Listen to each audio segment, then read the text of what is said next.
দাজ্জাল, দাজ্জালের সাথে তার দেখা হবে।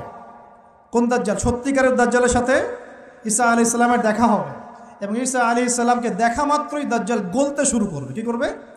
গলতে শুরু। লবণ যেমন গলে যায় না তাপ দিলে, এমন করে গলতে শুরু করবে। এবং ঈসা আলাইহিস সালামের নিঃশ্বাস, ঈসা আলাইহিস সালামের নিঃশ্বাসে আল্লাহ পাক একটা অন্যরকম ক্ষমতা দিবেন। ঈসা আলাইহিস সালামের নিঃশ্বাস যতদূর পর্যন্ত যাবে দাজ্জাল পালাতে থাকবে, পালাতে থাকবে। তার নিঃশ্বাস গিয়ে দাজ্জালের গায়ে লাগা পড়ে, দাজ্জাল ওইখানেই মারা যাবে। আল্লাহ পাক এই শুধু তাকে নয়, তার সমস্ত অনুসারীদেরকে আল্লাহ পাক সেখানে মেরে ফেলবেন ইনশাআল্লাহ। মুসলিমদের হাতে। কার হাতে? মুসলিমদের হাতে। এটার জায়গাটা মেনশন করা আছে, বাবেলুদ নামক জায়গা। কোন জায়গা?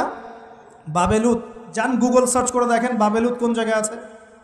আমি বলে দিব না, দেখেন কোন জায়গায় আছে, কারা ওটা নিয়ন্ত্রণ করছে দেখেন।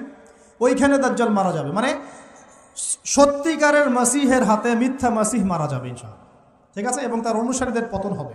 এরপরে ঈসা আলাইহিস সালাম এই ক্ষমতাটা দখল করবেন এবং সারা বিশ্বে তিনি শান্তি শৃঙ্খলা কায়েম করবেন।